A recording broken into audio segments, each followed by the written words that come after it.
भागवत जी के पंचम स्कंद का 18वां अध्याय।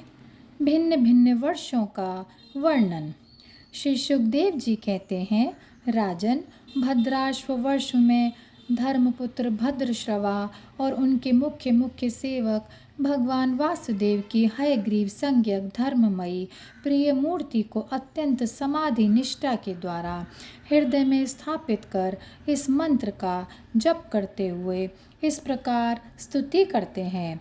भद्रश्रवा और उनके सेवक कहते हैं, चित्त को विशुद्ध करने वाले ओंकार स्वरूप भगवान धर्म को नमस्कार है। अहो, भगवान की लीला बड़ी विचित्र है, जिसके कारण यह जीव संपूर्ण लोकों का संहार करने वाले काल को देखकर भी नहीं देखता और तुच्छ विषयों का सेवन करने के लिए पापमय विचारों की अधेड़ बुन में लगा रहता है। अपने ही हाथों अपने पुत्र और पिताजी की लाश को जलाकर भी स्वयं जीते रहने की इच्छा करता है।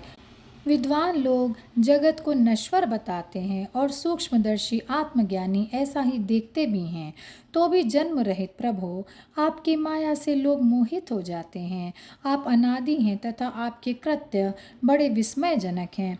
मैं आपको नमस्कार करता हूँ।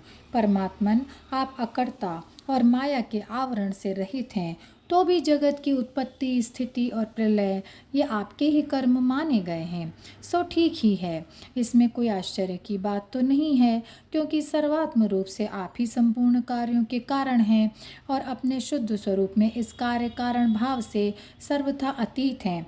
आपका विग्रह मनुष्य और घोड़े का संयुक्त रूप है। प्रलय काल में जब तमह प्रधान दैत्य गण वेदों को चुरा ले गए थे, तब ब्रह्मा जी के प्रार्थना करने पर आपने उन्हें रसातल से ला कर दिया। ऐसे अमोघ लीला करने वाले सत्य संकल्प आपको मैं नमस्कार करता हूँ। हरिवर्ष खंड में भगवान नृसिंह रूप में रहते हैं। उन्होंने यह रूप जिस कारण से धारण किया था, उसका आगे सप्तम स्कंद में वर्णन किया जाएगा। भगवान के उस प्रिय रूप की महाभागवत प्रहलाद जी उस वर्ष के अन्य पुरुषों के सहित निष्काम एवं अनन्य भक्ति भाव से उपासना करते हैं। ये प्रहलाद जी महापुरुषोचित गुणों से संपन्न हैं तथा इन्होंने अपने शील और आचरण से दैत्य और दानवों के कुल को पवित्र कर दिया है। वे इस मंत्र तथा स्तोत्र का जप पाठ करते हैं। ओंकार स्वरूप भगवान श्री नृसिंह देव को नमस्कार है। आप अग्नि आदि तेजों के भी तेज हैं, आपको नमस्कार है।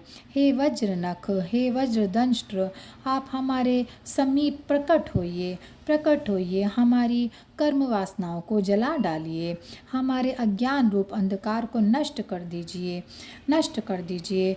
ओम स्वाहा, हमारे अंतःकरण में अभय दान देते हुए प्रकाशित होइए। ओम क्षौम, हे नाथ, विश्व का कल्याण हो, दुष्टों की बुद्धि शुद्ध हो, सब प्राणियों में परस्पर सद्भावना हो, सभी एक दूसरे का हित चिंतन करें, हमारा मन शुभ मार्ग में प्रवृत्त हो और हम सबकी बुद्धि निष्काम भाव से भगवान श्री हरि में प्रवेश करे। हे प्रभु, घर, स्त्री, पुत्र, धन और भाई बंधनों में हमारी आसक्ति ना हो, यदि हो तो केवल भगवान के प्रेमी भक्तों में ही। जो संयमी पुरुष केवल शरीर निर्वाह के योग्य अन्नादि से संतुष्ट रहता है, उसे जितना शीघ्र सिद्धि प्राप्त होती है, वैसी इंद्रिय लोलुप पुरुष को नहीं होती। उन भगवत भक्तों के संग से भगवान के तीर्थ तुल्य पवित्र चरित्र सुनने को मिलते हैं, जो उनकी असाधारण शक्ति एवं प्रभाव के सूचक होते हैं। उनका बार बार सेवन करने वालों के कानों के रास्ते से भगवान हृदय में प्रवेश कर जाते हैं और उनके सभी प्रकार के दैहिक और मानसिक मलों को नष्ट कर देते हैं। फिर भला उन भगवत भक्तों का संग कौन न करना चाहेगा? जिस पुरुष की भगवान में निष्काम भक्ति है, उसके हृदय में समस्त देवता, धर्म, ज्ञान आदि संपूर्ण सद्गुणों के सहित सदा निवास करते हैं। किंतु जो भगवान का भक्त नहीं है, उसमें महापुरुषों के वे गुण आ ही कहाँ से सकते हैं?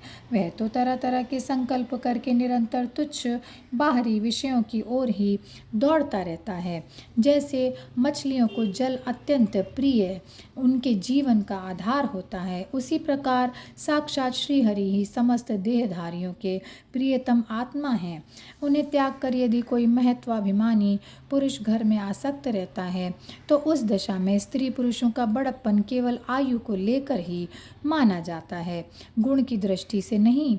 अतः असुरगण, तुम तृष्णा, राग, विषाद, क्रोध, अभिमान, इच्छा, भय, दीनता और मानसिक संताप के मूल तथा जन्म मरण का संसार चक्र का वहन करने वाले ग्रह आदि को त्याग कर भगवान नृसिंह के निर्भय चरण कमलों का आश्रय लो। केतुमाल वर्ष में लक्ष्मी जी का तथा संवत्सर नामक प्रजापति के पुत्र और पुत्रियों का प्रिय करने के लिए भगवान कामदेव रूप से निवास करते हैं। उन रात्रि के अभिमानी देवता रूप कन्याओं और दिवसाभिमानी देवता रूप पुत्रों की संख्या मनुष्य की 100 वर्ष की आयु के दिन और रात के बराबर अर्थात 36 हजार वर्ष है और वे ही उस वर्ष के अधिपति हैं। वे कन्याएं परम पुरुष श्री नारायण के श्रेष्ठ अस्त्र सुदर्शन चक्र के तेज से डर जाती हैं, इसलिए प्रत्येक वर्ष के अंत में उनके गर्भ नष्ट होकर गिर जाते हैं। भगवान अपने सुललित गति विलास से सुशोभित मधुर मधुर मंद मुस्कान से मनोहर लीलापूर्ण चारु चितवन से कुछ उजके हुए सुंदर भ्रूमंडल की छबीली छटा के द्वारा वदनारविंद का राशि राशि सौंदर्य उड़ेल कर सौंदर्य देवी श्री लक्ष्मी जी को अत्यंत आनंदित करते और स्वयं भी आनंदित होते रहते हैं। श्री लक्ष्मी जी परम समाधि योग के द्वारा भगवान के उस मायामय स्वरूप की रात्रि के समय प्रजापति संवत्सर की कन्याओं सहित और दिन में उनके पतियों के सहित आराधना और वे इस मंत्र का जप करती हुई भगवान की स्तुति करती हैं, जो इंद्रियों के नियंता और संपूर्ण श्रेष्ठ वस्तुओं के आकर हैं। क्रिया शक्ति, ज्ञान शक्ति और संकल्प, अध्यवसाय आदि चित्त के धर्मों तथा उनके विषयों के अधीश्वर हैं। 11 इंद्रिय और 5 विषय इन 16 कलाओं से युक्त हैं। वेदोक्त कर्मों से प्राप्त होते हैं तथा अन्नमय, अमृतमय और सर्वमय हैं। उन मानसिक, इंद्रियिक एवं शारीरिक बल स्वरूप परम सुंदर भगवान कामदेव को ओम ह्राम ह्रीम ह्रूम इन बीज मंत्रों के सहित सब ओर से नमस्कार है। भगवान, आप इंद्रियों के अधीश्वर हैं। स्त्रियां तरह तरह के कठोर व्रतों से आपकी ही आराधना करके अन्य लौकिक पतियों की इच्छा करती हैं, किंतु वे उनके प्रिय पुत्र, धन और आयु की रक्षा नहीं कर सकते, क्योंकि वे स्वयं ही परतंत्र हैं। सच्चा पति, रक्षा करने वाला ईश्वर वही है जो स्वयं सर्वथा निर्भय हो और दूसरे भयभीत लोगों की सब प्रकार से रक्षा कर सके।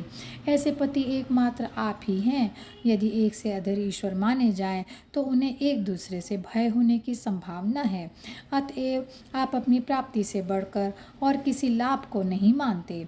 भगवान, जो स्त्री आपके चरण कमलों का पूजन ही चाहती है और किसी वस्तु को पाने की इच्छा नहीं करती, उसकी सभी कामनाएं पूर्ण हो जाती हैं, किंतु जो किसी एक कामना को लेकर आपकी उपासना करती है, उसे आप केवल वही वस्तु देते हैं और जब भोग समाप्त होने पर वह नष्ट हो जाती है तो उसके लिए उसे संतप्त होना पड़ता है। अजित, मुझे पाने के लिए इंद्रिय सुख के अभिलाषी ब्रह्मा और रुद्र आदि समस्त सुरासुर गण घोर तपस्या करते रहते हैं, किंतु आपके चरण कमलों का आश्रय लेने वाले भक्त के सिवा मुझे कोई पा नहीं सकता, क्योंकि मेरा मन तो आप में ही लगा रहता है। अच्युत, आप अपने जिस वंदनीय कर कमल को भक्तों के मस्तक पर रखते हैं, उसे मेरे सिर पर भी रख दीजिए। वरेण्य, आप मुझे केवल श्री लांछन रूप से अपने वक्षस्थल में ही धारण करते हैं, सो आप सर्व समर्थ हैं। आप अपनी माया से जो लीलाएं करते हैं, उनका रहस्य कौन जान सकता है। रम्यक वर्ष में भगवान ने वहाँ के अधिपति मनु को पूर्व काल में अपना परम प्रिय मत्स्य रूप दिखाया था। मनु जी इस समय भी भगवान के उसी रूप की बड़े भक्ति भाव से उपासना करते हैं और इस मंत्र का जप करते हुए स्तुति करते हैं। सत्व प्रधान, मुख्य प्राण, सूत्रात्मा तथा मनोबल, इंद्रिय बल और शरीर बल, ओंकार पद के अर्थ सर्वश्रेष्ठ भगवान महामत्स्य को बार बार नमस्कार करते हैं।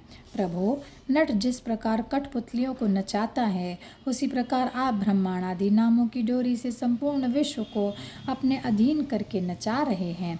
अतः आप ही सबके प्रेरक हैं। आपको ब्रह्मादि लोकपाल गण भी नहीं देख सकते, तथापि आप समस्त प्राणियों के भीतर प्राण रूप से और बाहर वायु रूप से निरंतर संचार करते रहते हैं। वेद ही आपका महान शब्द है। एक बार इंद्रादि इंद्रियाभिमानी देवताओं को प्राण स्वरूप आपसे डाहा हुआ, तब आपके अलग हो जाने पर वे अलग अलग अथवा आपस में मिलकर भी मनुष्य, पशु, स्थावर, जंगम आदि जितने शरीर दिखाई देते हैं, उनमें से किसी की बहुत यत्न करने पर भी रक्षा नहीं कर सके। अजन्मा प्रभु, आपने मेरे सहित समस्त औषध और लताओं की आश्रय रूपा इस पृथ्वी को लेकर बड़ी बड़ी उत्ताल तरंगों से युक्त प्रलय कालीन समुद्र में बड़े उत्साह से विहार किया था। आप संसार के समस्त प्राण समुदाय के नियंता हैं। मेरा आपको नमस्कार है। हिरणमय वर्ष में भगवान कच्छ रूप धारण करके रहते हैं। वहाँ के निवासियों के सहित पृथ्वीराज अर्यमा भगवान की उस प्रियतम मूर्ति की उपासना करते हैं और इस मंत्र को निरंतर जपते हुए स्तुति करते हैं, जो संपूर्ण सत्वगुण से युक्त है, जल में विचरते रहने के कारण जिनके स्थान का कोई निश्चय नहीं है तथा जो काल की मर्यादा के बाहर हैं, उन ओंकार स्वरूप सर्वव्यापक सर्वाधार भगवान कच्छप को बार बार नमस्कार है। भगवान, अनेक रूपों में प्रतीत होने वाला यह दृश्य प्रपंच यद्यपि मिथ्या ही निश्चय होता है, इसलिए इसकी वस्तुतः कोई संख्या नहीं है, तथापि यह माया से प्रकाशित होने वाला आपका ही रूप है। ऐसे अनिवर्चनीय रूप आपको मेरा नमस्कार है। एकमात्र आप ही जरायुज, स्वेदज, अंडज, उद्भिज, जंगम, स्थावर, देवता, ऋषि, पितृगण, भूत, इंद्रिय, स्वर्ग, आकाश, पृथ्वी, पर्वत, नदी, समुद्र, द्वीप, ग्रह और तारा आदि विभिन्न नामों से प्रसिद्ध हैं। आप असंख्य नाम, रूप और आकृतियों से युक्त हैं। कपिल आदि विद्वानों ने जो आप में 24 तत्वों की संख्या निश्चित की है, वह जिस तत्व दृष्टि का उदय होने पर निवृत्त हो जाती है, वह भी वस्तुतः आपका ही स्वरूप है। ऐसे सांख्य सिद्धांत स्वरूप आपको मेरा नमस्कार है। उत्तर कुरुवर्ष में भगवान यज्ञ पुरुष वराह मूर्ति धारण करके विराजमान है। वहाँ के निवासियों के सहित साक्षात पृथ्वी देवी उनकी अविचल भक्ति भाव से उपासना करती हुई और इन परमोत्कृष्ट मंत्र का जप करती हुई स्तुति करती रहती हैं, जिनका तत्व मंत्रों से जाना जाता है, जो यज्ञ और कृत रूप हैं तथा बड़े बड़े यज्ञ जिनके अंग हैं, उन ओंकार स्वरूप शुक्ल कर्ममय त्रयोमूर्ति पुरुषोत्तम भगवान वाराह को बार बार नमस्कार है। ऋत्विजगण जिस प्रकार अरण्य रूप काष्ठ खंडों में छिपी हुई अग्नि को मंथन द्वारा प्रकट करते हैं, उसी प्रकार कर्मासक्ति एवं कर्मफल की कामना से छिपे हुए जिनके रूप को देखने की इच्छा से परम प्रवीण पंडित जन अपने विवेक युक्त मन रूप मंथन काष्ठ से शरीर एवं इंद्रियादि को बिलो डालते हैं। इस प्रकार मंथन करने पर अपने स्वरूप को प्रकट करने वाले आपको नमस्कार है। विचार तथा यम नियम आदि योगांगों के साधन से जिनकी बुद्धि निश्चयात्मिका हो गई है, वे महापुरुष द्रव्य, विषय, क्रिया, इंद्रियों के व्यापार हेतु, इंद्रियाधिष्ठाता, देवता, अयन, शरीर, ईश, काल और कर्ता, अहंकार आदि माया के कार्यों को देखकर जिनके वास्तविक स्वरूप का निश्चय करते हैं, ऐसे मायिक आकृतियों से रहित आपको बार बार नमस्कार है। जिस प्रकार लोहा जड़ होने पर भी चुंबकीय सन्निधि मात्र से चलने फिरने लगता है, उसी प्रकार जिन सर्वसाक्षी की इच्छा मात्र से, जो अपने लिए नहीं बल्कि समस्त प्राणियों के लिए होती है, प्रकृति अपने गुणों के द्वारा जगत की उत्पत्ति, स्थिति और प्रलय करती रहती है, ऐसे संपूर्ण गुणों एवं कर्मों के साक्षी आपको नमस्कार है। आप जगत के कारणभूत आदि सूकर हैं। जिस प्रकार एक हाथी दूसरे हाथी को पछाड़ देता है, उसी प्रकार गजराज के समान क्रीड़ा करते हुए आप युद्ध में अपने प्रतिद्वंदी हिरण्याक्ष दैत्य को दलित करके मुझे अपनी दाढ़ों की नोक पर रखकर रसातल से प्रलय पयोधि के बाहर निकाले थे। मैं आप सर्वशक्तिमान प्रभु को बार बार नमस्कार करती हूँ। और यहीं पर यह अध्याय समाप्त होता है। जय श्री कृष्णा, जय श्री कृष्णा, जय श्री कृष्णा। गोविंद बोलो, हरि गोपाल बोलो।